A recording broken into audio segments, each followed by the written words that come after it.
Deep in the heart of the Indonesian archipelago, when the sun dips below the jagged horizon and the jungle air turns thick with a suffocating humidity, a different kind of silence settles over the village. It is not the silence of peace, but the silence of anticipation. The villagers lock their wooden doors, bolting them against the unseen, for they know that the night belongs to those who have not yet found rest. The moonlight struggles to pierce the dense canopy of banana trees, casting long, distorted shadows that seem to twitch with a life of their own. Every snap of a twig, every rustle of dry leaves is a mycential herald of a nightmare that has haunted these lands for generations. Here, the boundary between the living and the dead is as thin as the fabric of a burial shroud, and tonight, that boundary is beginning to fray at the edges. To understand the fear, one must understand the Pocong. In local tradition, when a body is laid to rest, it is wrapped from head to toe in a white cotton cloth known as a kain kafan. It is tied at 3 specific points: the head, the neck, and the feet. It is believed that for 40 days, the soul lingers near the grave, waiting for the ties to be released so it may finally depart this earthly realm. But sometimes, through negligence or malice, the ties are left bound. The spirit becomes trapped within its own decaying vessel, unable to move its limbs, unable to find peace. It becomes a prisoner of the shroud, a restless entity driven by a singular, desperate urge: to be seen, to be touched, and to be freed from its suffocating fabric. This is not a ghost of spirit alone, but a ghost of physical constraint and eternal unrest. Imagine walking alone down a narrow dirt path, the only sound being the rhythmic crunch of gravel beneath your boots.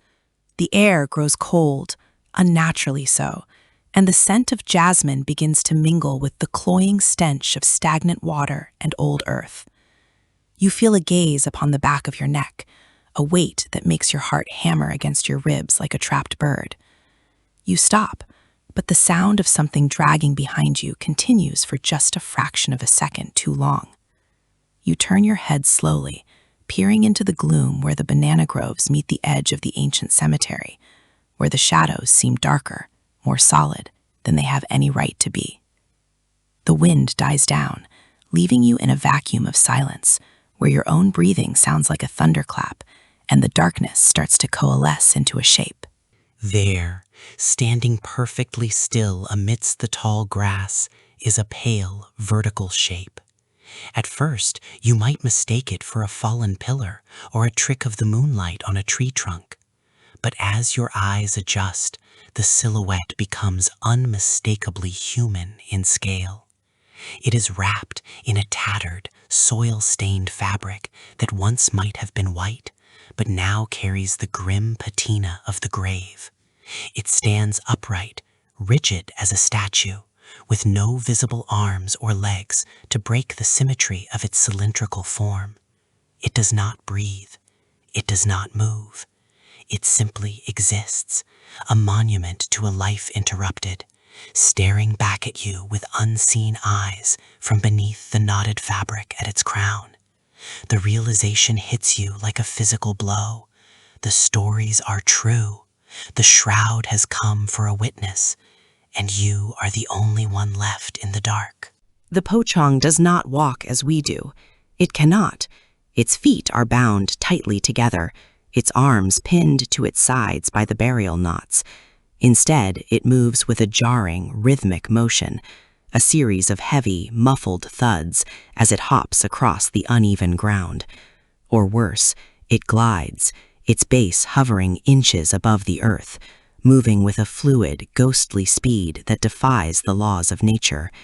Each movement is accompanied by the dry, rasping sound of fabric rubbing against fabric, a sound that echoes in the stillness of the night. You try to run, but your legs feel like lead, and the distance between you and the apparition seems to shrink with every frantic heartbeat. It is an impossible pursuit, a creature of the afterlife closing the gap with a persistence that suggests it has all the time in eternity to catch you. As it nears, the true horror reveals itself. The face, or what remains of it, is partially visible through the gaps in the shroud. It is a visage of nightmare, skin drawn tight over bone, darkened by the touch of the soil, eyes that are nothing more than hollow, bottomless pits of shadow. There is no warmth in this entity, only a cold, radiating despair that seeps into your very bones. It does not speak, but you can feel its plea vibrating in the air around you, a silent scream for someone to reach out and untie the knots that bind it to this world. But to touch it is to invite a curse, a lingering darkness that may never leave you.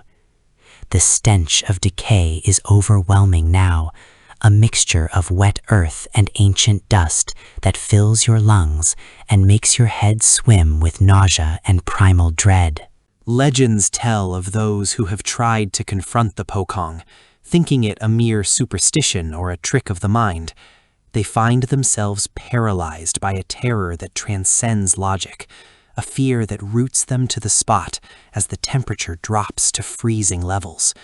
The air becomes thick with the smell of sulfur and rot, and the world seems to tilt on its axis. The Pocong doesn't just haunt the physical space, it haunts the mind, manifesting in the corners of your vision long after you fled the scene.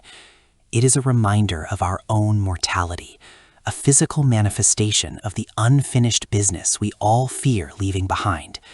It is the guardian of the threshold, the sentinel of the neglected grave, ensuring that the living never truly forget the debt they owe to those who came before and were forgotten. Why does it stay? Some say it is a punishment for a life ill-lived, a soul forced to witness the world it can no longer participate in. Others believe it is a protector of the land, guarding secrets buried deep beneath the roots of the ancient banyan trees. But most know the truth. It is simply lost. In the deep hours of the night, between 3 and 4 in the morning, the witching hour, the veil is at its thinnest.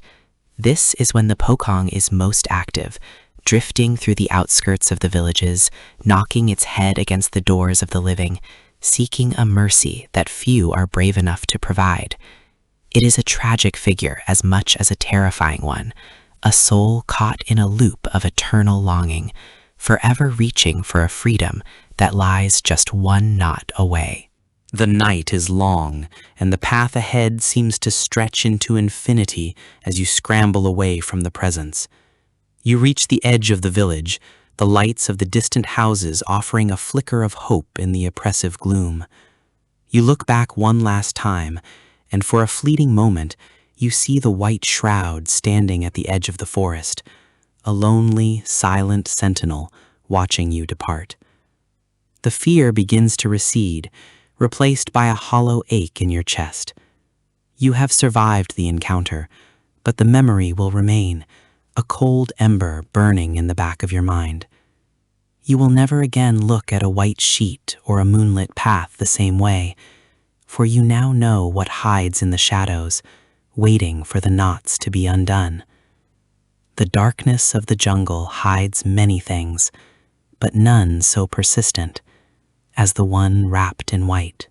As the first light of dawn begins to gray the eastern sky, the Pocong retreats, dissolving into the mist, or sinking back into the earth from which it rose.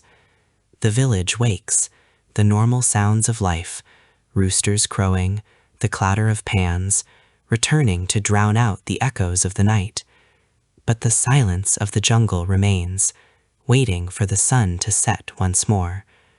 Remember this story the next time you find yourself alone in the dark, and if you hear a rhythmic thumping behind you, do not turn around. Some things are better left unseen, and some knots are better left tied for the safety of the living. Thank you for joining us on this journey into the dark. Don't forget to like and subscribe for more updates on the legends that haunt our world. Sleep well, if you can.